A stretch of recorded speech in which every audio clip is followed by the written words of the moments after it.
Hey folks, thanks for joining us. I'm going to give people just a couple more seconds to hop on. It's just after 3 o'clock Eastern Time, so we'll give folks just a second to hop on and then we'll get started. Thanks for joining us.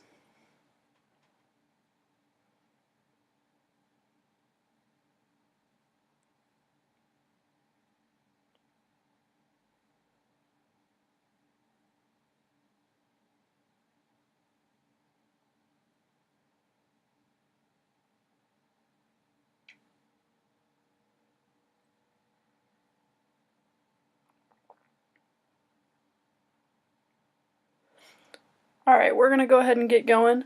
For those of you who haven't been on our past training webinars, don't recognize my voice, this is Morgan Wentland. I'm the Director of Operations at Radical Promoting.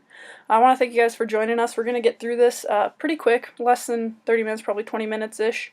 But what I want to talk about today is the 5 biggest branding blunders that advisors make and how you can prevent them, how you can fix them if you're already doing them. So I want to start with having you guys picture something for me. I want you to picture what it would be like if you walked into your office on a Monday morning and you opened up your email and you had 6 new messages, all from folks that you've never met, that you've probably never even heard of, all requesting a meeting with you. What if instead of having to go out and chase your business, it came after you? This is what happens to our advisors on a regular basis, and before you think that there's anything special about the advisors themselves, I want to promise you that this can happen to you too, because although there isn't anything special about the advisors, there's something very special about the power of branding. And over the next 20 minutes, this is what I want to talk to you about. Let's first talk about what you guys as advisors are facing as competition. The market for financial professionals is getting more and more saturated each and every day. Independent advisors are popping up on every block. You've seen them. The do-it-yourself programs are becoming more and more popular, and consumer sentiment of the financial industry overall, especially since 2008, is one of severe distrust. It's becoming increasingly difficult to compete with advisors from the captive market because they have the support and credibility of the big guns. Many independent advisors are small business owners, and you don't have the time or energy to focus on marketing campaigns to compete with these big guns. Advisors spend their time and effort chasing leads, rather than being able to have a steady stream of prospects coming to them. It's because of these challenges that we realized we needed to find a different solution. The problem with traditional marketing is that it teaches agents and advisors to focus on chasing leads. When you do that, you're simply in a race against your competition, and when you're in a race against those big guns we talked about, it can take a lot of time and money to keep up.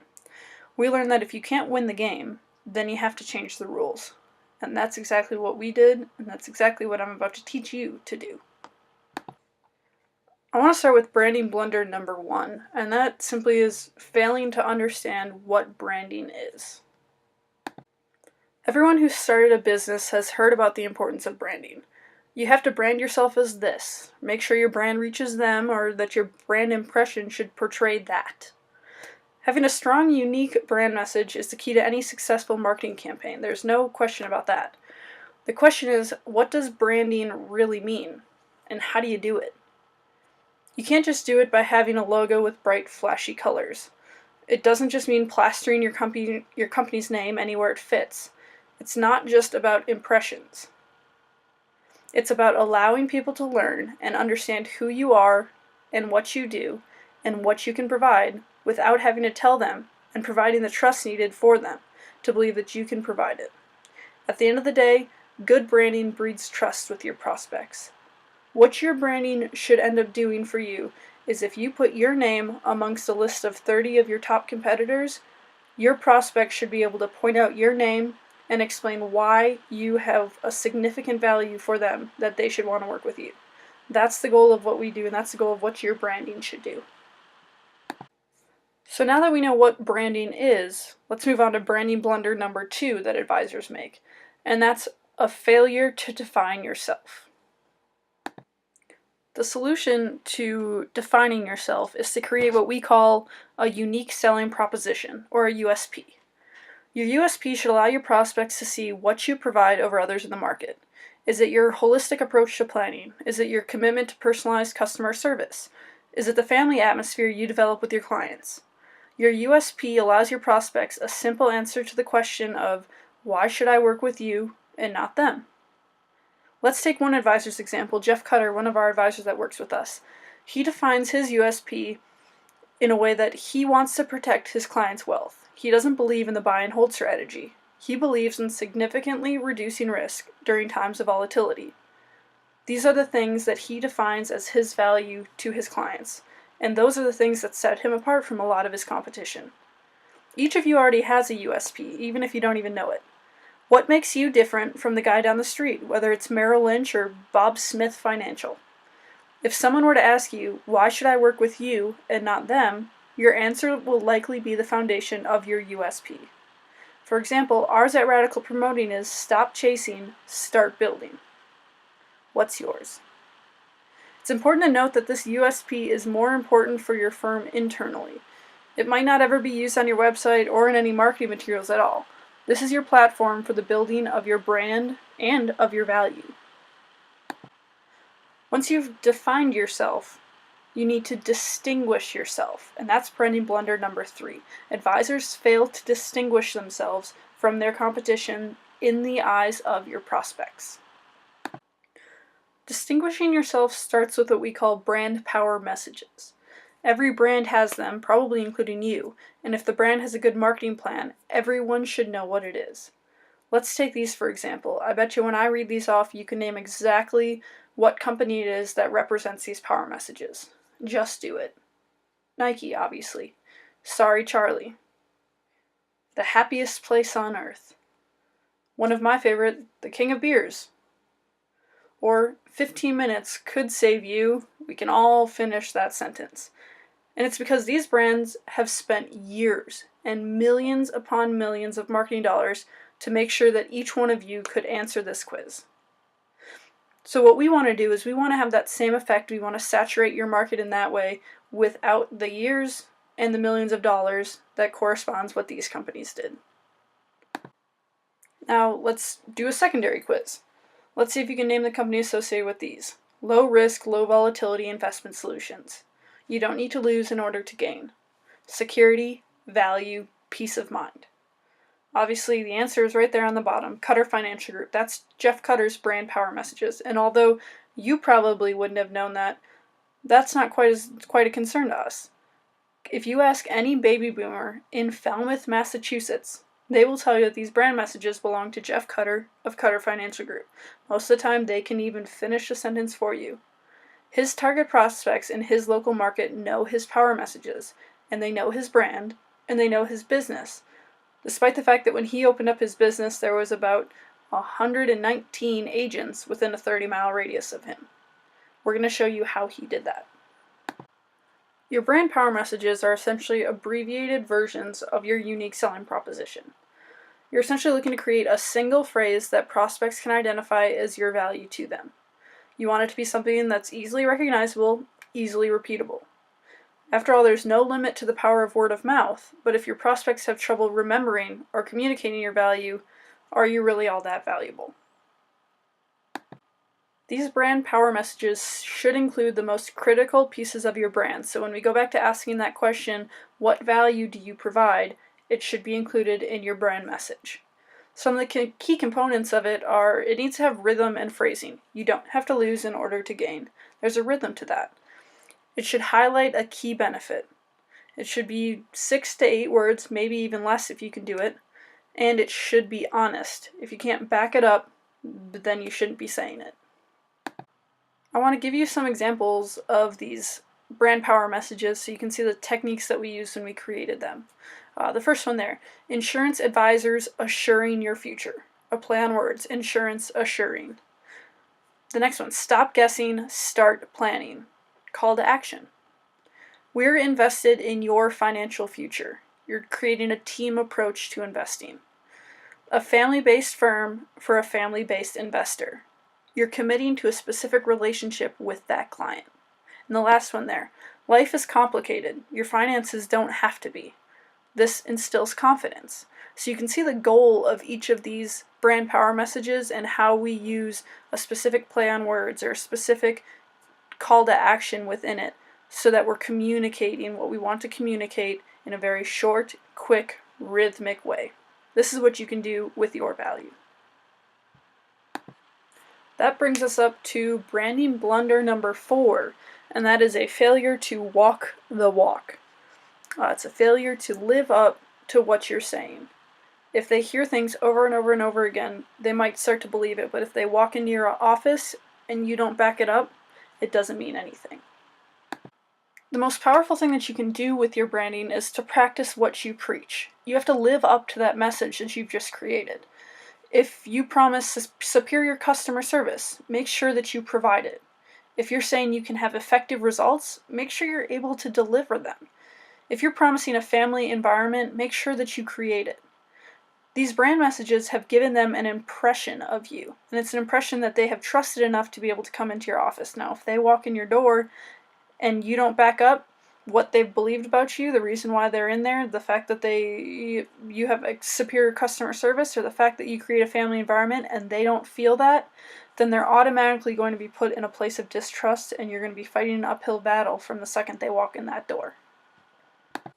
So just looking at those first 4 blunders that advisors are facing, if you're able to fix those, you've done these things already. You've set yourself apart from your competition, you've built a relationship with prospects, and being consistent with that message that you've created earns their trust and demonstrates your expertise. All of these things are the key to overcoming that list of challenges that we talked about at the beginning. So now we just need to get into that 5th blunder, which is one of the most difficult ones to overcome, but if you commit to it, that's where you will see all of the results. That branding blunder number 5 is, now that you've created that valuable brand, is a failure to promote it. The entire marketing strategy is based off of 2 main principles. The first is to create. You can't take off running until you have a definite direction to head. The same goes for starting a marketing campaign without having a strong brand message as a guide. Step 1 in your marketing is to develop a strong, unique brand that will stand out in your market, and that's what we've just done with the first 4 steps. The second stage of that is to promote that brand in a way that will build relationships and acquire the trust of your prospects. This isn't accomplished through one marketing avenue or another. You need to use a variety of tactics to ensure that your brand is visible everywhere and impossible to ignore. It's the repetition of your presence in front of consumers that allows you and your brand to get past that first level of awareness and ingrains your message into the minds of prospects. You know where the happiest place on earth is before you even walk through the gates of Disneyland. Your marketing should ensure that you are a familiar face, voice, and message before prospects even walk into your office. I like to think about it by asking a familiar question. If a tree falls in the woods, but no one is there to hear it, does it still make a sound?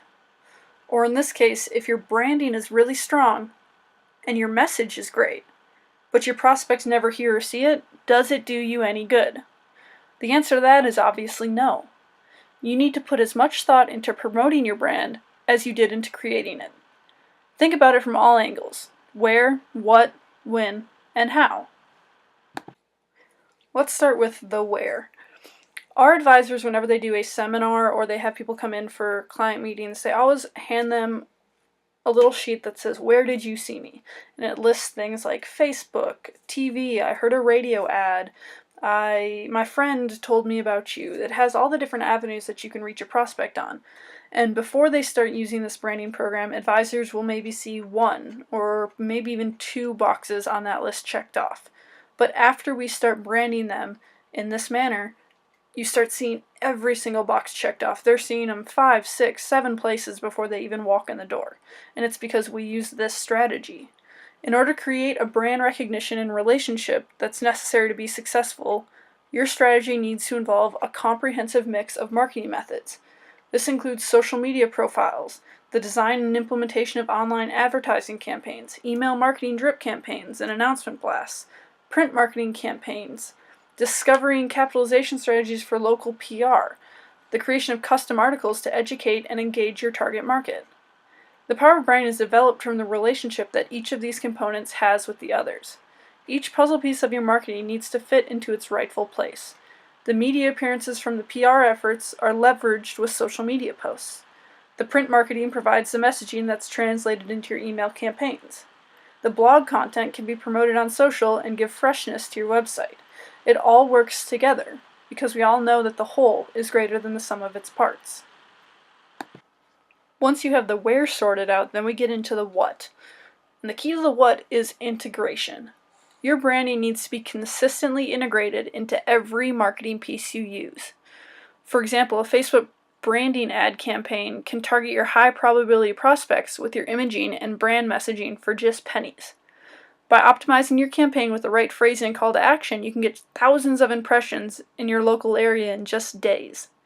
And then when they look in their local newspaper, there they see you again, with the same messaging and the same unique value proposition and the same imagery. And then they visit your website, because they want to see who you are. And that same messaging, that same imagery, it's there again, confirming what they already know about you. And then on top of that, if they follow you on Twitter, Facebook, or LinkedIn, again, they see your brand messages. And it's that consistent repetition that ingrains your message into their mind and positions you how you want to be viewed. That brings us up to win. And the answer to win is over and over and over again. Repetition is critical. People usually don't recognize something until the third or fourth time they see it. So keep this in mind when you're creating some sort of call to action.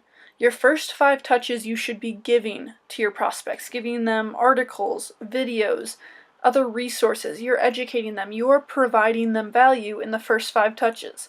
So by the time you ask them to take action for you, either to register for a workshop or come in for an appointment or fill out a form on your website, whatever you're asking them to do, they already recognize you and they are comfortable with you, and you have provided them enough value that they are much, much more likely to take that action. On top of that, you want to be mindful of the timing when you're doing this. When will your target market check their email? When will they be on Facebook? What times of the year are they home? And when do they fly south for the winter? Make sure you're capitalizing on the avenue that you're using. A great example of this is if you're using pay-per-click ads with no call to action, you're just getting branding out of it. You don't need to pay for it if people aren't clicking. Another example is to put an ad in a newspaper where you've recently had articles published. This gives you added credibility. Make sure that you're capitalizing on what you're doing with your marketing. And that takes us to our last step, which is how. The answer to that is within your strategy. Consistency is key. Your branding is only effective if you're consistent with it. If you have a different approach with every piece and every avenue, you're going to lose the power of your messaging. You have to balance the quality of your message with the quantity. So yes, you want your branding everywhere and in front of everyone all of the time. But unfortunately, you don't have the marketing budget to do that. Determine what avenues and approaches are most effective and will allow you to get the most bang for your buck. A key to that is to review your results. Don't waste money on things that aren't working. Review the results of your campaigns. Impression, website traffic, registration for events, whatever your goals are, determine which avenues are working and dump those that aren't. I wanted to make sure that I showed you guys this because even though we talk about promoting your brand from a high level of where, what, when, and how, we also want to look at it from a tactical level of what you actually can be doing. These are things that are all part of our program that we help advisors with, and I wanted you to see some actionable ideas for branding tactics. Each of these bolded items in gray is something that you can start doing today to help promote your brand. So take a second to look through these and maybe pick 1, 2, 3 that you're not already doing and put this into an actionable item that you can start tomorrow even working on to help promote your brand. Because like I said, if you have the best brand in the world, if you provide the biggest value of any advisor in the industry, but you don't have a way of communicating that to your prospects, it isn't valuable at all. So I want to wrap all of this up by reviewing the most important things that we talked about here. How you define yourself with your branding and how you promote that definition is the difference between struggling to find prospects each week or walking into your office on Monday morning with a voicemail and inbox full of people wanting to meet with you. You need to understand your branding goals. You need to define your unique selling proposition. You need to break that USP down into brand power messages that will resonate with your audience. And most importantly, you need to live, eat, and breathe your message. Once you have all of that, you can promote it consistently and comprehensively within your market. This is what's going to get you the brand trust, the brand ownership, and the brand effectiveness that you need to stop chasing and start building your business. So folks, that wraps it up today on the 5 biggest branding blunders that advisors make and how you can fix it. I hope you learned a little bit about how you can define, develop, and promote your brand in a way that's going to be really, really effective with your target market. If you have any questions on that or how Radical helps advisors accomplish this, you see my email right there, morgan@radicalpromoting.com. Go ahead and email me with any questions that you have. As always, we're going to follow up next week with a blog answering the generic questions that we get from this presentation. So if you have any questions, shoot me an email, follow up with the blog next week, and I hope to see you guys next month on our training webinar that we have at the end of next month. So if you have any questions, email me. Other than that, have a great day, folks.